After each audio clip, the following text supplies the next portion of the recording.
बिस्मिल्लाहिर्रहमानिर्रहीम। सेनेट में इलेक्शन इल्तवा की करारदाद की कॉपी इलेक्शन कमीशन को मौसूल हो चुकी है। अब इलेक्शन कमीशन का क्या रद्द अमल होगा, इस वक्त इलेक्शन कमीशन ऑफिस में क्या चल रहा है, इस पर तफसीलन बात करते हैं। साथ में सेनेट में की गई इलेक्शन के खिलाफ तमाम कार्रवाई सुप्रीम कोर्ट में चैलेंज हो चुकी है।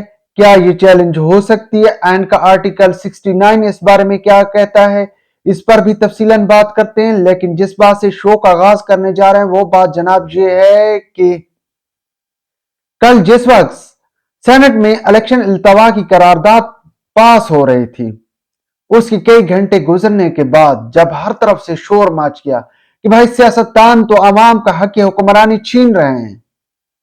मसला क्या है? मसला जनाब ये है कि अभी तक जो है वो पोजीशन नहीं मिल रही। जब तमाम स्टेक होल्डर चाहते हैं कि इलेक्शन हो जाएं, लेकिन सियासतदानों की तरफ से क्यों रोड़े अटकाए जा रहे हैं? तो जनाब फिर सारे सियासतदान शुरू हो गए, वो जनाब ये कार्रवाई गलत हुई है, हम नहीं फलां ने कार्रवाई की थी, ये कार्रवाई फलां की है, फलां इलेक्शन से भाग रहा है। जबकि सूरत हाल इसके बिल्कुल यकसर मुख्तलिफ है।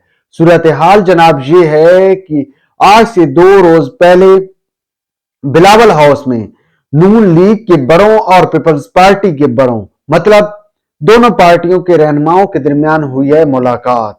और इस मुलाकात में तमाम जमीनी हकायक को मद्देनजर रखा गया है। इलेक्शन के मामलात पर खूब जो है वो बैठक सजी है। उस बैठक में तमाम तर सर्वे भी देखे गए हैं कि जनाब इतना कुछ होने के बावजूद इमरान खान की मकबूलियत के ग्राफ नीचे आने को तैयार नहीं है और इमरान खान के वोट बैंक में मुसलसल इजाफा हो रहा है। अगर ऐसे में इलेक्शन हो जाते हैं तो लाजिम है कि इमरान खान जीत जाएगा। अब जितनी मुखालिफिन की चालें थी, जो बसातें मुस्लिम लीग नून की तरफ से या पीपल्स पार्टी की तरफ से तहरीक इंसाफ के रास्ते में बिछाई गई थी, वो सारी आहिस्ता आहिस्ता खत्म होती जा रही हैं। थोक के हिसाब से कागजात नामजदगी मुस्तरद हुए, जिस तरह मुस्तरद हुए थे उतनी ही तेजी से जो है कागजात नामजदगी मंजूर हो रहे हैं। यह भी एक मुखालिफिन के लिए अलार्मिंग सिचुएशन थी और है। साथ में यह भी मुमकिन है कि तहरीक इंसाफ को बल्ला भी वापस मिल जाएगा और जब बल्ला मैदान में आएगा तो लाजमी बात है फिर दीगर पार्टियों का जीतना मुश्किल है। इसलिए बड़ों ने वहां पर फैसला किया कि कुछ चाल चलते हैं, अब यहां से इलेक्शन से भाग जाएं। हमने बहुत शोर मचा लिया कि फलां है, लेकिन क्या है कि कुछ भी नहीं था इनके पास। अब पीडीएम ने हुकूमत की है 17 मंथ में पाकिस्तान की तमाम सियासी जमातों सिवाय तहरीक इंसाफ के। इन्होंने क्या किया? कोई ऐसा एक काम बता दें जिससे अवाम को रिलीफ मिला।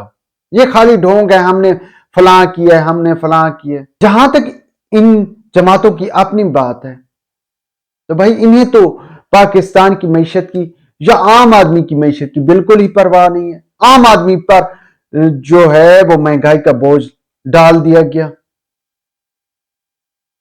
खैर अब जो है उसको फेस करने का वक्त आ चुका है, इसलिए इन्होंने फैसला किया कि जनाब अब सेनेट के जरिए हम कार्रवाई डालते हैं। और मजे की बात यह है कि ये जो कल से कहानियां डाल रहे हैं कि हमने वो शोकाज नोटिस जारी कर दिया, फलां कर दिए, अभी तक ना ही किसी सेनेटर को पार्टी से निकाला गया है कि भाई आपने ऐसा क्यों किया है, और ना ही सियासतदानों ने बाकायदा तौर पर इसके खिलाफ कोई मुहिम चलाई है। तो बहरहाल कल की कार्रवाई जो डाली गई है इसके बाकायदा तौर पर लाहौर में ही ताने बाने बुने गए थे और वहीं से तैयार की गई थी कि अब जनाब सेनेट के जरिए इलेक्शन के रास्ते में रोड़े अटकाना है। अब जहां तक सेनेट की बात है, सेनेट पाकिस्तान का جو ہے وہ ایوان بالا ہے، اور ایوان بالا کی تمام تر کارروائی جو ہے وہ خود ایک قانون کا درجہ رکھتی ہے۔ حالانکہ آج سینٹ میں الیکشن کے خلاف جو قرارداد پاس ہوئی ہے التوا کی، اس کو چیلنج کر دیا گیا ہے، مگر آئین کے آرٹیکل 69 کے تحت ایوان بالا کی کارروائی سپریم کورٹ میں چیلنج نہیں ہو سکتی ہے۔ اسی طرح الیکشن کمیشن کو بھی ایوان بالا میں الیکشن التوا کی قرارداد کی کاپی موصول ہو چکی ہے، اور جناب قرارداد کی کاپی اگر ایوان بالا کی موصول ہوئی ہو تو لازم بات ہے الیکشن کمیشن بھی باؤنڈ ہے۔